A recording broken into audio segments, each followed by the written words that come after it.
estamos aqui ao vivo. O pessoal está entrando ali. Hoje nós temos uma convidada especial para participar da nossa live. Estou aguardando ela entrar aqui. Boa noite, pessoal. Josi entrando aí. Priscila entrando.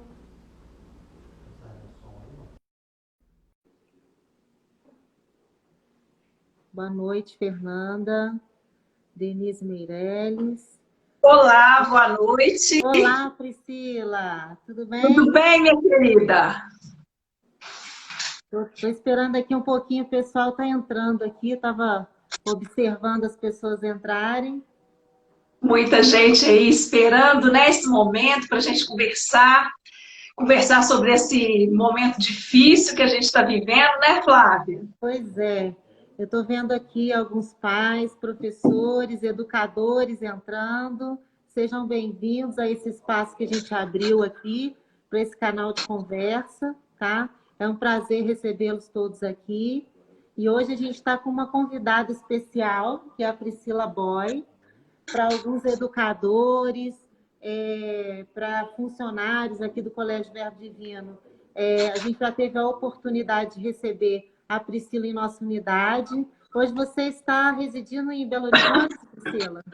Belo Horizonte, Minas. Isso. Tivemos com a Priscila aqui fazendo um trabalho de consultoria. Ela tem uma vasta experiência na consultoria educacional. E, nesse momento, ela fez com os nossos educadores um trabalho de formação voltado para os instrumentos avaliativos.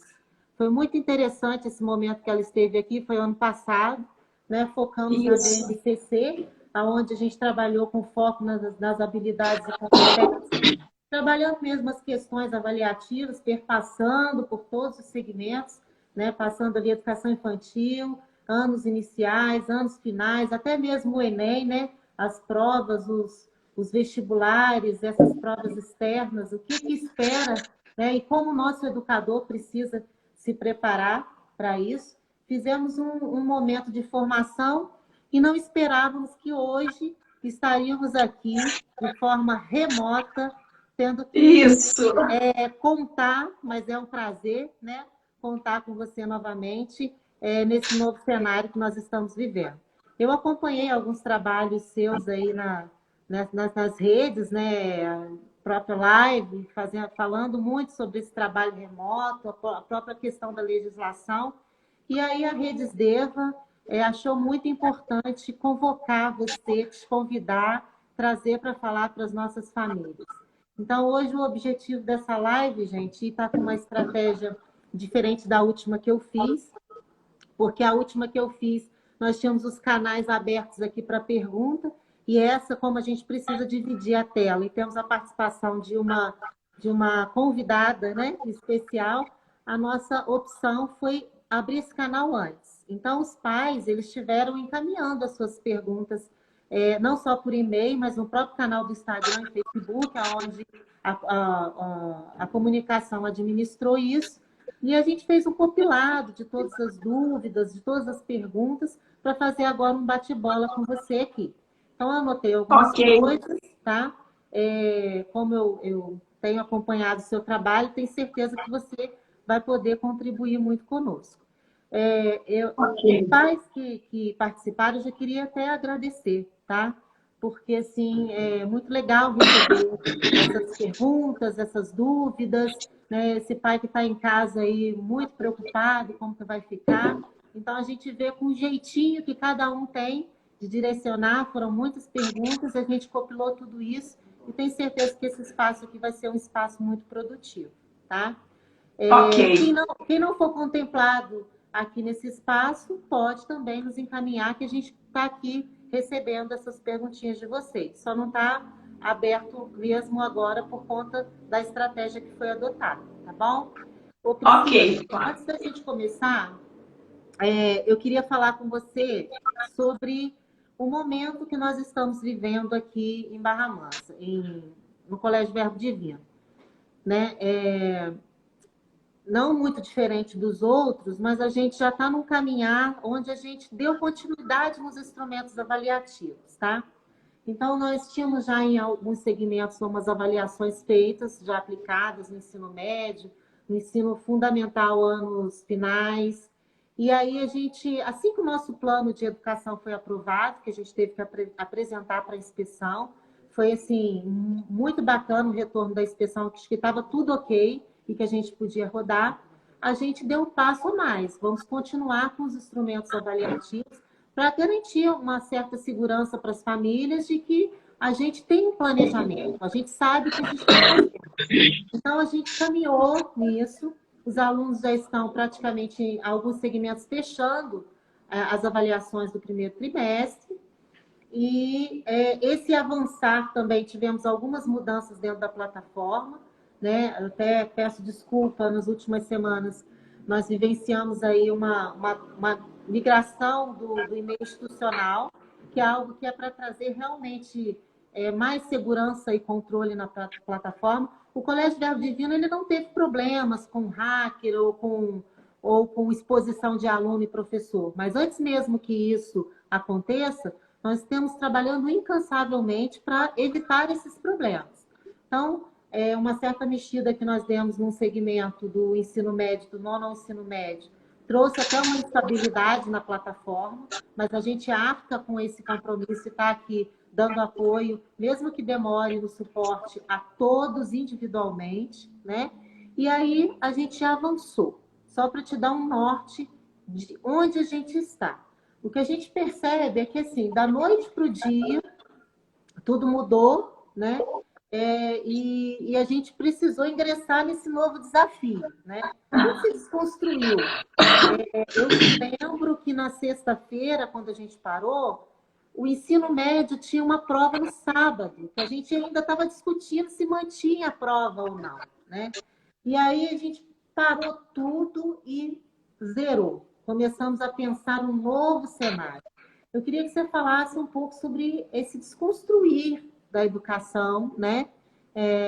Como que você vê isso, toda essa mudança de paradigma, como as famílias precisam fazer mediante esse cenário.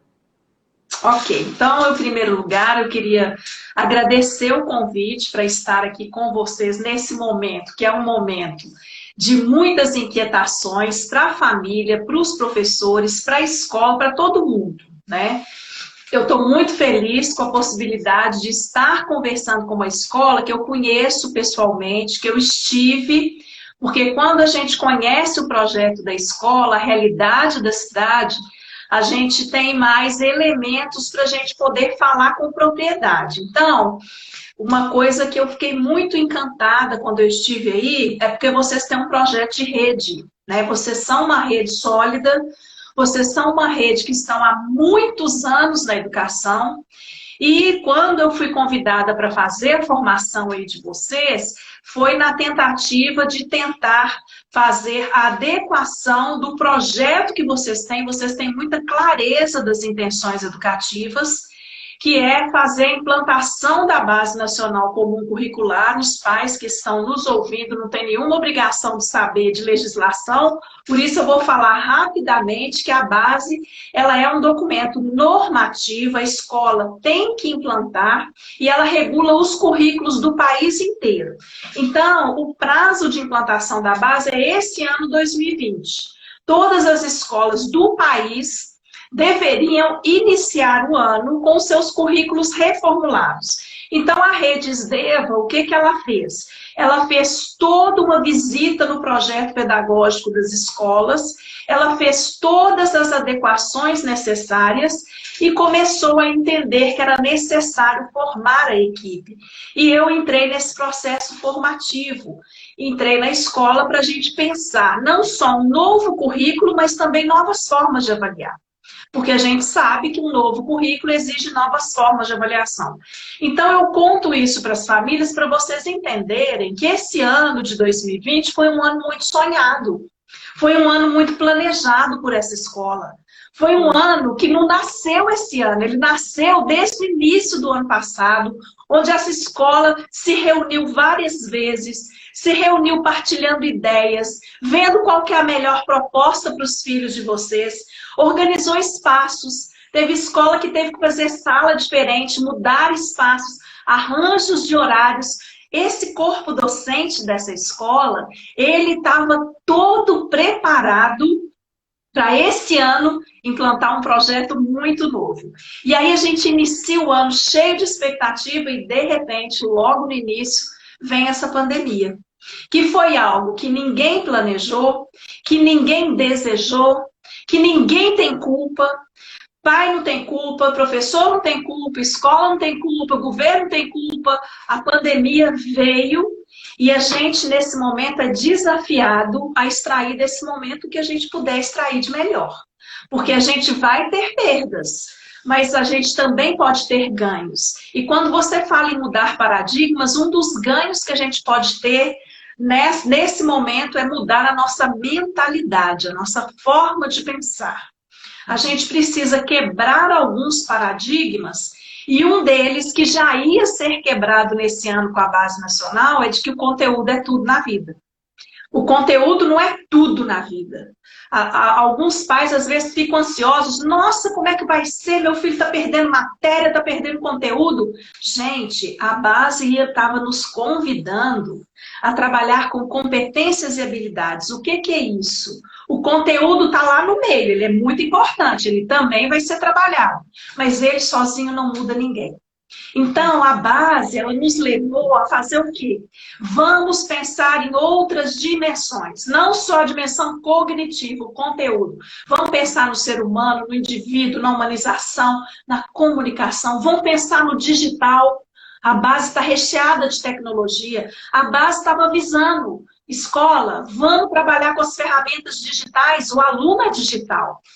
Então, a gente está muito feliz de perceber que os professores já vinham fazendo esses diálogos de trazer a tecnologia para o processo, trazer a tecnologia para estar com a gente, para estar dentro, e que isso realmente vai nos ajudar a implementar coisas novas, coisas melhores, e que os alunos terão ganhos com isso. Com certeza, todos nós podemos ganhar, se a gente souber tirar o melhor desse momento. Então, a quebra de paradigma, Flávia, maior nesse momento, é a gente se deslocar de que a escola é um espaço só de conteúdo. Ela não é, ela é um espaço de formação, de relacionamento, e a gente vai precisar mobilizar isso muito agora. Uhum. E diante dessas mudanças, Priscila, eu queria que você falasse um pouco, até assim, vejo que você fala muito bem, né? Tem conduzido muito bem sobre a questão da legislação, porque eu acho que, na verdade, isso é uma grande preocupação dos pais hoje, né? Como você vê a lei hoje, a gente precisou revisitar alguns tópicos para saber conviver com toda essa mudança. Olha, eu acho que uma preocupação grande das famílias, Flávia, é o seguinte: poxa, eu sou pai, eu sou mãe, eu sou responsável por proporcionar ao meu filho o direito à educação. A educação no nosso país, a legislação diz que a educação é um direito indisponível. O que é isso? Eu não posso abrir mão desse direito, eu não posso dispor dele. Então, o que acontece? Se algum pai, às vezes, fala, eu não vejo nenhum tipo de importância na educação, eu vou tirar meu filho da escola. O pai não pode fazer isso, porque a educação é um direito de todo cidadão brasileiro. Então, quando o pai matricula o filho na escola, ele não está comprando só um serviço, ele está comprando também um certificado. Esse certificado, ele está garantindo o direito do filho dele de ter educação. Então, quando ele procura a escola de vocês, ele está comprando espaço, ele está comprando um projeto pedagógico, ele está comprando ali a possibilidade de ter acesso a uma educação de qualidade, um corpo docente qualificado, mas ele está comprando um certificado. A única instituição no Brasil que tem autorização para emitir certificado é a escola, porque a escola tem que ser autorizada pelo MEC. Nenhuma escola pode funcionar sem autorização. E para a gente ser autorizado, tem alguns critérios. Eu não posso simplesmente pegar minha casa aqui, Falar, eu tenho um quintal aqui muito bom, deixa eu pôr um escorregador aqui, abrir uma escola, vem para cá. Não pode, eu não vou poder emitir certificado. Esse certificado não vai ser reconhecido pelo MEC. Então, quando a escola abre e quando a escola existe, ela está regida por legislações. E uma das legislações que rege o funcionamento da escola é a LDB, é a Lei de Diretrizes e Bases. O que a LDB fala que nos interessa? Ela fala um monte de coisa, mas hoje eu quero fazer um recorte. A LDB regula carga horária e número de dias. Então a LDB fala assim, o verbo divino, isso quer funcionar, né? Além de outros critérios, como biblioteca, espaço, corpo docente, uma série de coisas que eu não vou entrar nelas, ela vai dizer assim, olha, você tem que oferecer o seu projeto em 200 dias letivos, aqui 200 dias, e 800 horas. Eu tenho que combinar essas duas coisas. Porque se ela dissesse 200 dias só, você poderia dizer, ah, então ótimo, eu vou funcionar 200 dias, vou pagar um professor, vou dar 1 hora de aula por dia, vou dar uma merenda e vou mandar os meninos embora. Não pode. Você tem que fazer 800 horas. Aí você poderia dizer, beleza, eu vou fazer 800 horas. Eu vou contratar metade dos professores, vou fazer aula o dia inteiro, até de noite. No meio do ano eu acabo o ano, mando todo mundo embora. Não pode. Tem que ser 200 dias, 800 horas distribuídas nesses 200 dias. Então, todo o calendário de toda escola brasileira é formado em cima disso. Aí veio a pandemia, Flávia. Quando veio a pandemia, eles começaram a entender que nós estávamos parados, começaram a olhar para os outros países e perceberam, ó, gente, o negócio não é 2 dias, 3 dias, não. O negócio é uma semana, é 1 mês, 2 meses. Tem gente aí que nem a aula voltou, tem país aí que voltou e retrocedeu. Então, nós já fizemos continha aqui, e quem fez essas continhas foi o Conselho Nacional de Educação. O Conselho Nacional, para os pais que estão assistindo, ele é um órgão consultivo. Ele não tem o poder de transformar as coisas em lei, de assinar mandando na escola. Quem tem esse poder é o MEC, é o Ministério da Educação. O Conselho, ele é consultivo, ele é um conjunto de especialistas, e ele fala para o MEC, ó, isso aqui é bacana, isso aqui não dá não.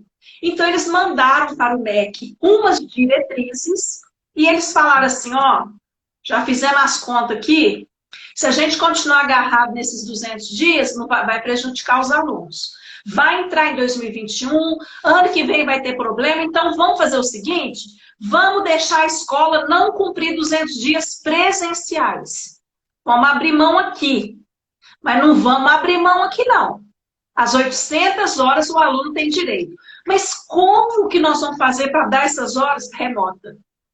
Vocês vão pegar as atividades, vocês vão pegar as aulas virtuais, vocês vão fazer muitas coisas. Pode gravar aula, pode mandar arquivo, pode pegar a plataforma.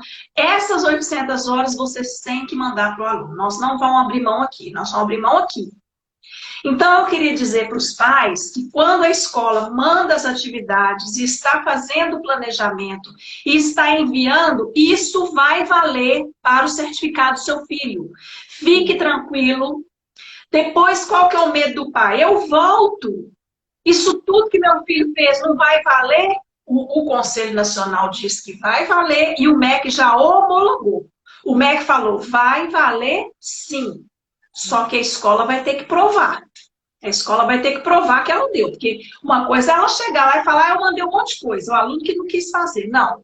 Como que você tem que, para mim, provar que o aluno fez? E aí, eu quero trazer aqui um elogio para a rede, porque não é toda escola que teve a ousadia que vocês tiveram, de fazer uma migração para uma plataforma própria no momento de pandemia.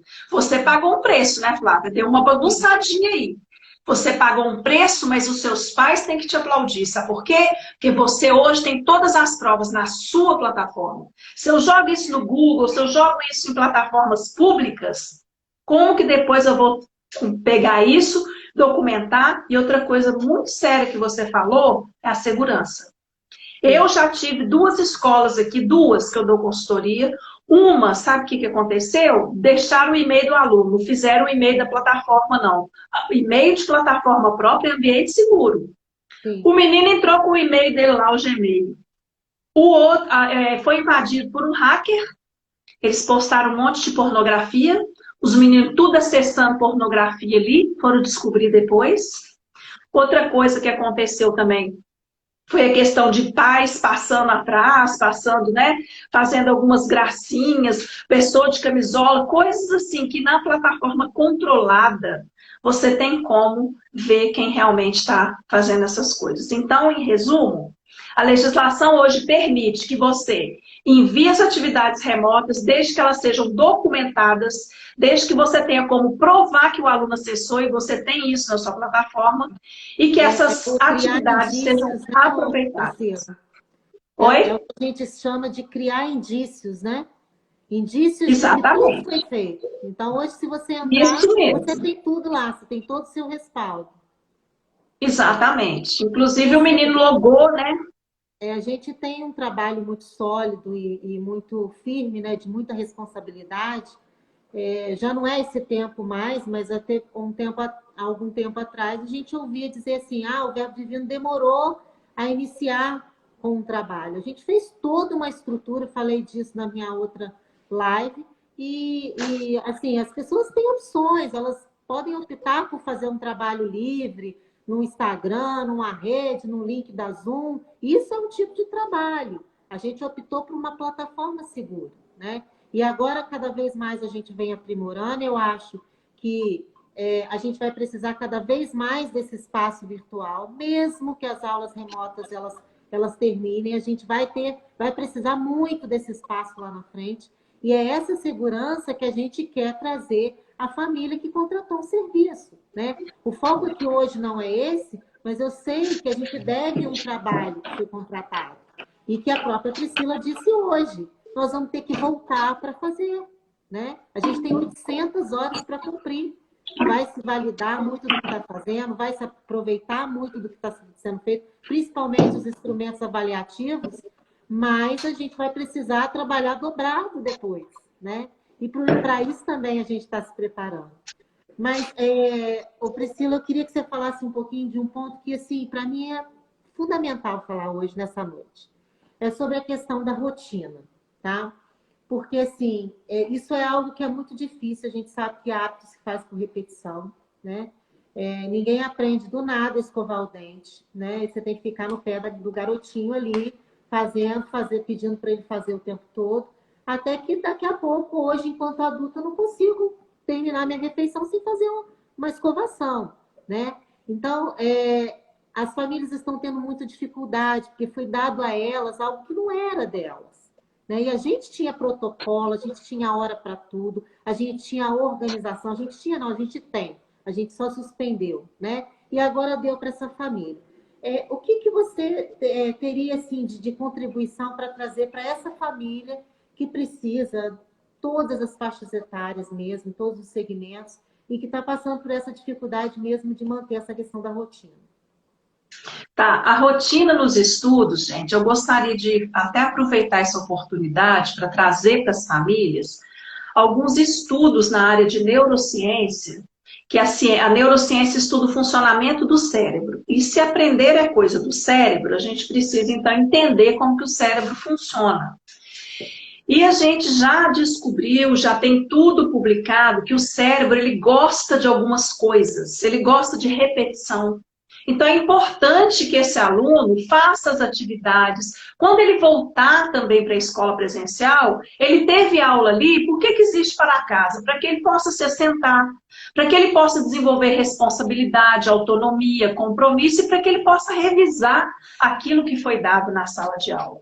O que eles descobriram? Que o nosso cérebro, quando a gente dorme, ele precisa desse repouso, mas ele dá uma corrida em tudo que a gente viu ao longo do dia. E se você viu uma coisa mais de uma vez, a leitura que ele faz é assim, nossa, a Flávia viu isso só uma vez e descartou. Ela viu isso aqui 3 vezes, isso deve ser importante, vou armazenar. Então, quando a gente cultiva com o aluno, com o nosso filho, o hábito de todos os dias estimular o cérebro, isso vai ser muito importante no desempenho dele lá na frente. Ninguém passa em Enem porque estudou uma semana antes do Enem. A gente sabe que todo processo seletivo pesado, quem realmente consegue boas notas é quem fez um alto investimento em quê? Em rotina. A rotina organiza o cérebro, a primeira coisa. Mas vamos falar de outra coisa. Ela organiza aquilo que precisa ser feito. A gente está aí nesse momento de pandemia, a gente está... No início a gente foi acostumando, né, com esse negócio de eu não tenho hora para acordar, eu não tenho hora para almoçar, não preciso sair de casa, se eu almoçar atrasado não tem problema, né? A gente ainda não estava, não só vocês, como a grande maioria das escolas do Brasil, não começou esse trabalho sistemático de aula no início da pandemia, não. Porque depois é que veio a regulamentação do MEC. Então, as escolas falaram, eu vou mandar algumas coisas, mas vai que o MEC não autoriza, eu não vou mandar, porque eu não vou ficar estressando o aluno, para depois o aluno não ter direito a fazer isso e ter que fazer tudo de novo. Então, a maioria das escolas, no início da pandemia, não ficou mandando coisa sistemática, com horário de aula, ficou mandando umas coisinhas aleatórias. E o que aconteceu com muita gente? Muito aluno, adulto, adolescente, não é só aluno, não. As pessoas perderam a produtividade. Você fica até 2 horas da manhã assistindo filme, assistindo série, assistindo não sei o quê. Por quê? Porque amanhã não tem que acordar cedo mesmo. Aí você acorda meio-dia, já desorganizou aí a sua rotina de tomar um café, de alimentar na hora certa. Aí seu corpo fala, ué, vai ter almoço. Não, acabei de acordar, não estou com fome. Desorganiza. O nosso corpo é um relógio, nós temos relógio biológico. E a gente precisa de organizar. E o menino acorda, não sabe se é dia, se é noite, o corpo já está doendo, a cabeça está doendo, ele quer encontrar com os colegas, então veja bem. É importante você, agora que você está tendo essa sistematização do envio das atividades, e quando seu filho retornar, essa sistematização vai ficar mais ainda próxima da realidade que deve ser, porque a gente sabe também que na volta adequações serão necessárias, então a gente vai ter que ter paciência, tolerância, abertura e flexibilidade para a gente fazer o melhor. O que acontece? Faça um horário com seu filho. Faça um horário para ele organizar as atividades que são enviadas. A escola deve estar mandando coisa de português, de matemática, coisa de geografia. Ele faz um quadro. O que eu tenho de matemática, coloca ali. O que eu já fiz, o que eu tenho para fazer, qual vai ser o meu horário de lazer, que horas que eu vou poder ver TV, que horas que eu vou poder jogar, que horas que eu vou poder ficar à toa tocando violão. Ele também precisa visualizar os momentos dele de pausa, porque isso é necessário. Quando ele organizar isso, vai ficar muito mais fácil, muito mais simples para você, inclusive, fazer diálogos de cobrança. Eu estou com minha filha aqui em casa, ela tem 20 anos, ela é universitária já. Mas é o seguinte, está aqui, ó, sem rotina, porque a Universidade Federal aqui se posicionou contrária ao envio de atividade, ela não está recebendo nada. Então, o que acontece? Dorme 4 horas da manhã, acorda 5 horas da tarde, chegou um momento que eu falei, não, isso vai complicar para você. A casa, não vou arrumar a cama não, porque eu estou o dia inteiro aqui. Como é que você vai cobrar algo do seu filho se não houve acordos prévios? Se não houve regras? Se não há alguma coisa a ser seguida? Você vai cobrar o quê? Então, quando você vai cobrar do seu filho organizar o quarto, você já fez as atividades da escola? Quais? O quê? É para fazer o quê? É matemática primeiro? É português? Ele tem que fazer uma rotina. Organizando a rotina externa, a gente organiza a rotina interna. O nosso cérebro precisa de comando. E o nosso cérebro, ele precisa de seguir algumas organizações. Então, faça o horário de lazer, faça o horário de aula, faça a tabela dos componentes curriculares, daquilo que deve ser entregue, porque às vezes tem atividade, tem trabalho. Ligue para sua avó, pesquise com a sua família, posta isso, faça um PowerPoint, grava um vídeo para nós. Tem várias formas de você pedir uma atividade remota. Grava um vídeo, tá? Vai gravar um vídeo. Que horas que você vai gravar? O vídeo é de 1 minuto, você vai ter que ler a matéria e sintetizar. Então, são vários passos que ele vai ter que seguir. Então, a rotina vai organizar a vida dele. Interna, externa e a rotina na convivência familiar. Vai fazer bem para tudo. Sim. E sobre essa ansiedade hoje que a gente percebe, Priscila, os pais estarem muito apreensivos sobre valer ou não valer, né? Como que vai ser visto isso que está sendo feito agora, atividade. Eu estou acompanhando meu filho aqui, mas eu tenho também muita dificuldade. Estou fazendo isso em vão. Ah, eu não vou fazer nada, isso não é função minha. Como que você vê isso? Como eu relatei, nós estamos legitimados pelo MEC a fazer a oferta remota. Então, o que eu quero esclarecer é que a escola está prestando o serviço porque ela está legitimada pelo órgão normativo dela, que é o MEC. E se a escola resolver, então, que ela vai fazer uma avaliação, por exemplo, na plataforma, porque nós já íamos fechar a etapa agora, nós estamos em maio, já era fechamento de etapa. Que ela vai fazer, é claro que ela vai ter bom senso, a escola tem que fazer o que nesse momento? Ela tem que se adequar aos novos tempos. São novas ofertas, serão novos instrumentos avaliativos. Sim. Então, se a gente tivesse presencial, era uma forma, agora são outras formas. Então, por exemplo, vou dar um exemplo. O menino está lá fazendo atividade de português e você, de repente, você fala com ele assim, olha, eu quero que... Você não sabe se ele leu, porque na escola a gente faz debate, a gente faz roda de conversa, o menino opina sobre o livro, dá para você ver direitinho se ele leu, se ele não leu. Dá para você fazer um monte de coisa que não só a prova, para você agregar na nota, mas em casa, como é que você vai fazer? Então, uma forma que poderia fazer, eu quero que você grave para mim um vídeo, de no máximo 1 minuto, mande para mim, que o seu pai vai autorizar e nós vamos postar na plataforma, eu quero ver você falando, ok. Mas esse menino vai gravar esse vídeo lá, vai fazer essas coisas e vai mandar, e isso pode valer nota? Claro que pode, claro que tem que valer, gente, olha o trabalho que dá. Olha o trabalho que dá ele ler o texto, sintetizar, fazer o roteiro do vídeo, gravar o vídeo. Ele está trabalhando oralidade, ele está trabalhando síntese. Isso pode valer ponto? Pode. Isso pode ser um instrumento avaliativo? Pode. Então, o que que acontece? Sobre a validade disso, a gente já está muito seguro de que tudo que a gente fizer e for documentado, vai valer. Agora, se você manda alguma coisa e não documenta nada, e não manda o menino postar nada de volta, e o menino não entra nesse ambiente virtual, e não prova lá que ele ficou logado, aí você não tem como provar. Você fala que mandou, mas não mandou. Então, no caso do Verbo Divino, a chance disso acontecer é 0. Porque vocês têm uma plataforma. Vocês têm tudo ali. Tem pai que às vezes faz a seguinte queixa. Nossa, a escola colocou um aviso lá no Instagram, agora a postagem sumiu. Nós não tá achando lá no Facebook. Ai, estava aqui no meu WhatsApp, tem 1000 mensagens. Não, vocês concentraram tudo. Tem ali os comunicados, tem ali o que foi enviado, o tempo que o menino entrou, se ele logou, que horas que ele saiu. Quer dizer, quando a Secretaria de Educação falar Verbo Divino, o que você fez? Está aqui. Pronto.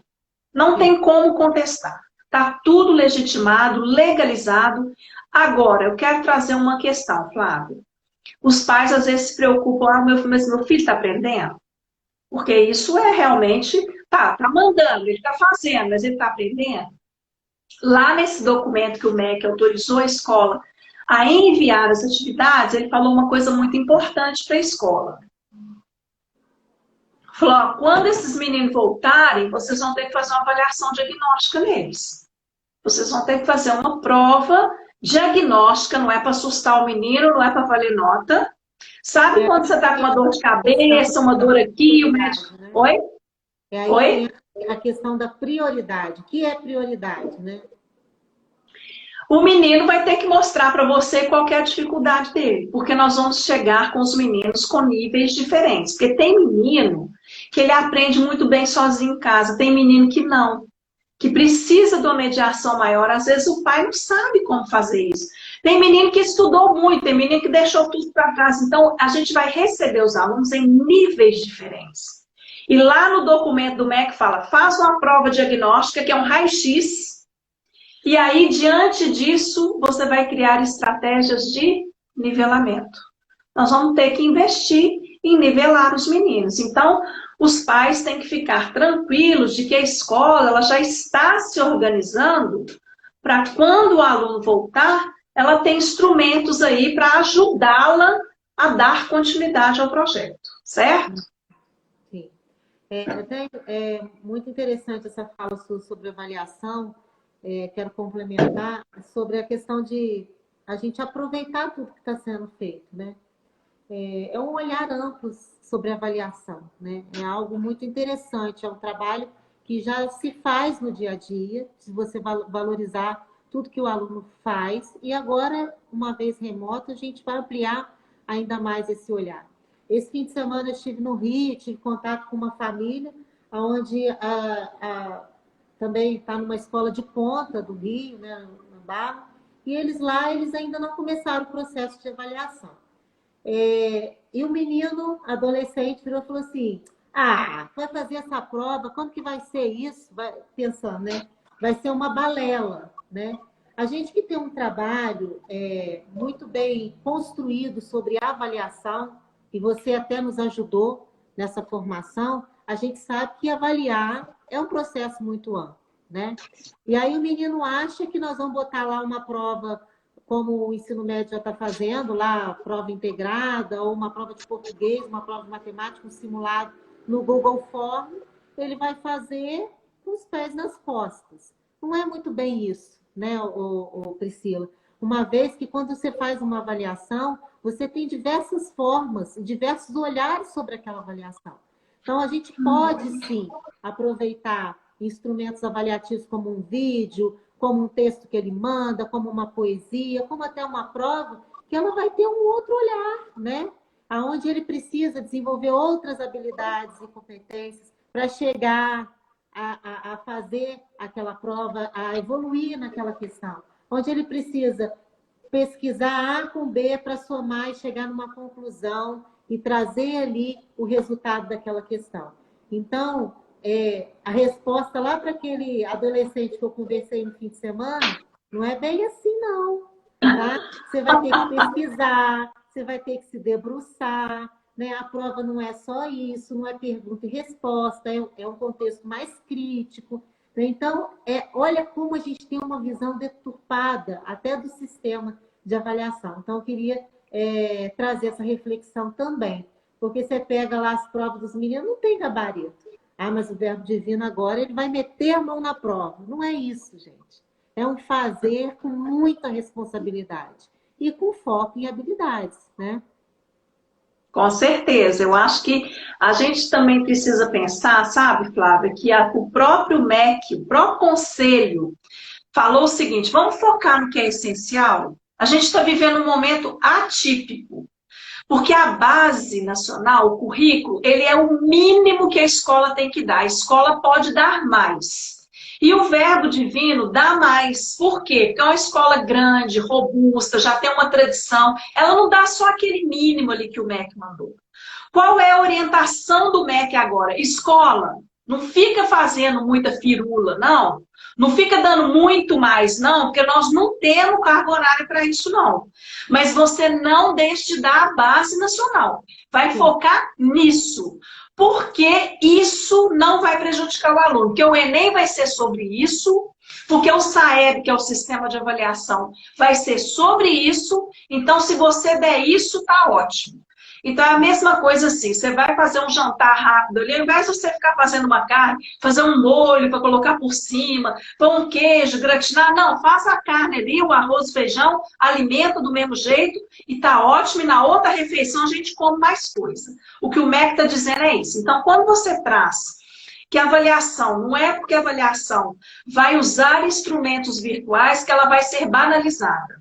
A avaliação não pode ser banalizada, porque a avaliação, gente, não é uma punição, não é um acerto de contas, não é para a gente realmente fazer um confronto com o aluno. A função da avaliação, e ela faz parte do ciclo da aprendizagem, ela é um componente de quê? Do direito que o aluno tem de ser ouvido. A avaliação eu estou dizendo para o meu professor, eu aprendi isso, isso eu não aprendi, professor. E ela deve retroalimentar o planejamento. Então, se a gente faz uma avaliação banalizada, a gente está tirando do aluno o direito de dizer: me ajuda nisso aqui, que isso aqui ainda não sei. Então, se a gente tem consciência de que a avaliação ela faz parte do processo de ensino e aprendizagem, e não é uma reta final, um instrumento estanque, avaliou, acabou, vai embora, não. Quando eu faço uma avaliação inteligente, uma avaliação que leva o aluno a raciocinar, que leva o aluno realmente a refletir sobre tudo que ele estudou e a mostrar o conhecimento dele, eu estou dando a ele o direito de ser valorizado pelo esforço e estou dando a ele o direito de me dizer, por favor, me ajuda que isso aqui ainda não sei. Então, os pais precisam entender que a gente faz uma avaliação com o olhar muito focado naquilo que o aluno realmente devia saber. Isso é estruturante e é fundante. Você precisa saber isso aqui, meu querido, porque se você não souber isso aqui, lá na frente você vai ter prejuízo. Então, a avaliação, inclusive, ela é um instrumento que faz com que a escola esteja pensando no aluno. Então, ela não pode ser banalizada. Mas também a gente não pode pegar a mão e fazer aquela avaliação assim, imita. Não, não é o momento disso. É a gente ter equilíbrio, né, Flávio? Aquilo que é estruturante, somar, ler, escrever, isso o menino tem que saber. Porque como é que ele vai passar? Mas a gente não ficar pegando aí nas inequações do segundo grau, algumas coisas que não estão na base, que são plus, e que a gente pode fazer na retomada. Porque, gente, esse momento não é eterno. Vai passar. Nós vamos voltar para a nossa vida, nós vamos voltar a ter as aulas, nós vamos voltar a ter as aulas mais aprofundadas, nós vamos voltar, vamos ter esperança e não vamos nos cobrar nesse momento. Esse momento é da gente se unir, abaixar as ansiedades, fortalecer os laços e vislumbrar o futuro. O momento é disso. Ô Priscila, pegando um gancho sobre avaliação, eu queria que você falasse, acho que você fala muito bem também, sobre o Enem. Tá? Essa família que estava com seu aluno ali na porta, né? Você acabou de falar aí do ITA, das provas que a gente tem, os vestibulares de grande performance aí, a gente tem PISME, tem o Enem, esse menino estava se preparando. E aí? Tá? Como que a gente pode ajudar essa família, acalmar essa família nesse momento? Primeira coisa que eu queria acalmar é que a data do Enem já foi adiada. Né? Então, o Enem ia ser agora, que em novembro já não vai ser mais. O Enem vai ser adiado em até 60 dias. Então, isso é muito ganho para nós. Por quê? Porque se você ganha aí 60 dias a mais, você ganha isso também para poder, na volta, continuar com esse preparo que a gente está fazendo para esse aluno. O que acontece, gente? Houve aí um clamor nacional, né? Pouquíssimas pessoas queriam o Enem acontecendo agora como se nada tivesse acontecendo. Gente, nós temos que entender uma coisa. O que eu quero te falar? Você prefere que o seu filho passe no Enem para não atrasar a vida dele e faz o Enem do jeito que ele está, atropelando, ou que o seu filho tenha estrutura, que ele tenha esse prazer de celebrar uma entrada na universidade, essa realização desse sonho, gente, é um momento de transição na vida do adolescente. Os meninos estão amedrontados, abalados, fora do meio social, fora dos amigos. Tem adolescente aí que vai dar trabalho na volta. Quero prevenir. Por quê, gente? Porque a gente está vivendo um momento de tensão. Cada um lida de uma forma. Tem gente que está tranquilo. Tem gente que está com medo de morrer. Tem gente que está com medo de perder vó, está com medo de sair na rua. O menino pode, quando liberar tudo, o menino pode falar, mãe, não vou querer ir na aula não. Estou com medo. Estou com pânico.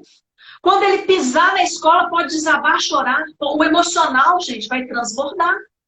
E a gente tem que ter consciência de, imagina esse menino entrando em novembro para fazer o Enem, pensando, meu Jesus, não tive aula, não estou preparado, esse monte de gente sentado, o emocional do país não está bem. Nós temos, Itália, França, Espanha, todos eles adiaram os processos seletivos. Não vai ter a paridade lá no Chama Enem. Não vai ter esse processo seletivo esse ano. Eles entendem que não é momento. Sabe por quê, gente? Porque a gente já sabe que o emocional predomina sobre o racional. O menino estuda. Não namora, não vai a lugar nenhum, fica o dia inteiro em casa, sábado à noite ele está estudando, no dia da prova ele vai lá. Quando ele chega em casa, você fala, e aí? Ele fala, mãe, me deu um branco. Me deu um branco, lembrei nada. Sabe o que é esse branco? É o nervosismo. Esse branco é o emocional, proteção do cérebro. Eu não quero viver esse momento. Eu tô com medo daquele branco. Então a gente tem que entender o seguinte: ninguém vai perder, gente. Para com esse negócio. Meu filho vai perder um ano. Seu filho tem 17 anos. Seu filho é um menino. Ele não vai perder nada, sabe por quê? O país inteiro está parado. Não tem ninguém atrasado. Seu filho está parado, mas o filho de sua vizinha também está. Mas o primo dele também está. Mas o mundo está parado. Então nós não estamos perdendo nada, não. Nós estamos ganhando. Nós estamos ganhando o quê? Segurança. Nós estamos ganhando estrutura emocional. Acolha o seu filho e fala: meu filho, não tem problema. Eu já falei com minha filha. Não sofre, não. Se você perdeu o semestre, minha filha, você é muito nova. Você tem toda a vida pela frente. Perdeu o semestre, mas não perdeu a vida. E se a UFMG resolver voltar num período que eu acho que ainda está de contaminação, que não está seguro, eu não deixo ali na aula, eu deixo ela perder o semestre, mas eu não deixo. Sabe por quê? Porque a gente não pode colocar mais esse peso sobre a vida dos nossos filhos, não. Se você fica falando a todo momento: ai, mas você tem que estudar para o Enem. Ai, mas o Enem está aí. Ah, mas você não vai passar. Gente, você está colocando peso. A função da família é ajudar a carregar os pesos e não colocar os pesos. Positivamente, não negativamente agora, né? Com certeza. O que a gente fala, o menino absorve. É muito grande e a gente tem que saber como lidar com esse adolescente, com essa criança, né? Trazer mais impacto positivo do que negativo. Eles estão vivendo a nossa ansiedade. Com certeza. A gente tem que fazer um discurso otimista, né, Flávia? Eu acho que a gente, como pai, a gente tem que fazer um discurso otimista, celebrar. Que bom que a gente tem uma casa, que a gente está protegido, que a gente está aqui dentro. A gente sempre clamou tanto para ter tempo, Flávia. A gente sempre falou: não, eu queria tanto ter mais tempo com meus filhos, ter mais. Agora a gente está dentro de casa. Tem gente que está em home office, está trabalhando, mas está ali. Está almoçando junto com o filho, à noite está ali dentro, está economizando em deslocamento, não precisa de tomar banho para sair mais cedo. Então, vamos aproveitar e vamos fazer discursos o quê? Otimistas, de esperança. Tem mais gente com medo de morrer do que com vontade de viver. Nós não podemos ser arauto de coisas más, não. Vamos falar coisas boas, positivas, para o nosso filho também se nutrir da esperança. Uhum. Priscila, eu também recebi perguntas de algumas mães para a gente dar assim, dicas. Eu acho que são pontas, né, nos segmentos que preocupam o pai. Por exemplo, a gente tem 10 minutos ainda, tá? Só para a gente se nortear aqui. Como trabalhar com essa criança em atividade remota na educação infantil, né? A própria questão da alfabetização hoje é uma grande preocupação. Como perder, a gente não vai falar mais, que já acabou de falar que a gente não está perdendo nada, a gente está ganhando. Mas é o ano da alfabetização do meu filho, né? Ou então eu estou com aquele menino lá do prézinho, do maternal, em frente para a tela do computador. Olha que desafio, né? Então eu queria que você falasse um pouquinho desse formato da educação remota, que hoje, infelizmente, não é o que o Colégio Verbo Divino queria entregar, mas é a forma que a gente pode entregar, né? Tá. A educação infantil, o governo não deixou a atividade remota valer. Por quê? Não existe educação infantil à distância. A Base Nacional diz até 5 anos, porque pela lei, de 0 a 3 anos é creche e 4 e 5 anos é educação infantil. Então, 4 e 5 anos, ele é ensino obrigatório no nosso país. Ele é a primeira etapa da educação básica. Então, o pai do menino de 4 e 5 anos, ele tem que levar o menino para a escola. O pai de 0 a 3, ele não tem a obrigatoriedade de levar, tá? Na Base Nacional Comum da Educação Infantil, o que está escrito? O menino vai viver experiências. Você não vai ficar pondo o menino sentado para ficar escrevendo na educação infantil ou o dia inteiro colorindo, não. Porque esse menino, ele precisa de quê? Precisa de trabalhar o corpo. Ele tem que correr, ele tem que fazer brincadeira, ele tem que identificar as partes do corpo, ele tem que relacionar com o coleguinha, ele tem que viver experiências. Então, a base do infantil trabalha com campos de experiência. eu tenho o campo que vai trabalhar o eu, a construção da identidade. O menino pequeno, ele não sabe nem quem ele é ainda. Como é que ele vai relacionar com o outro? O menino não sabe letra, não sabe nada, o cérebro dele não está com a maturação suficiente. Como é que você vai alfabetizar um menino infantil? A Base Nacional Comum Curricular colocou 2 eixos estruturantes da infância: as interações, que são os relacionamentos, e as brincadeiras. Então, o menino até 5 anos não tem que ler no Brasil. Não tem. Inclusive, na base, é desejável que nem fique trabalhando isso com muita expoência. Você trabalha as letrinhas, trabalha o nome, o que tem sentido, mas não é para ficar em cima cobrando, não. Menino de 5 anos não tem obrigação de ler. Qual é a obrigação de ler no nosso país hoje? 2º ano. No final do 2º ano é que o menino tem a obrigação de ler.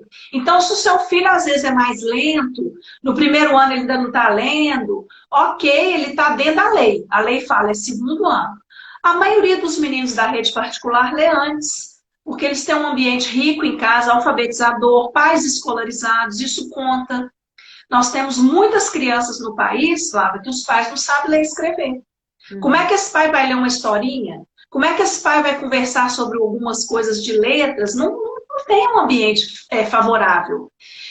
Então, a lei disse que a educação infantil não é para valer a atividade. Mas sabe o que está lá no documento do MEC? Não deixe, não abandona esse menino, não.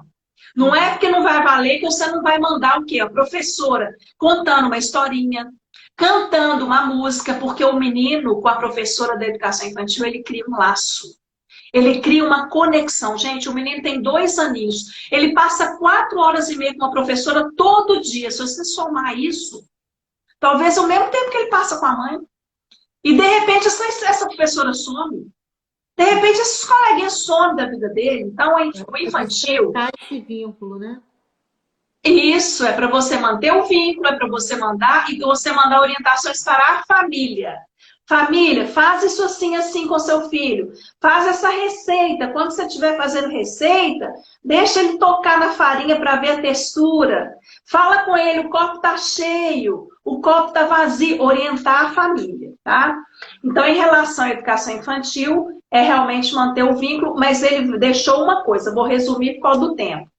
Lá na LDB, que regulou os 200 dias e as 800 horas, ele disse que o aluno dos anos iniciais para cima, ele tem que ter 75% de frequência. O infantil é só 60%. Porque o menino do infantil falta muito, ele adoece, está chovendo, ele não vai. Então, quando voltar, a tendência do MEC é, ao invés de 200 dias, como a frequência obrigatória é 60%, serão 120 dias para fazer a reposição. E aí a escola vai montar o projeto adequado a isso. Tá. E aí você falou em voltar. Então, já que a gente tem 5 minutos para encerrar, eu acho Ai, meu Deus. que a gente falou muita coisa importante aqui. A escola está tentando diminuir esse abismo da distância, né?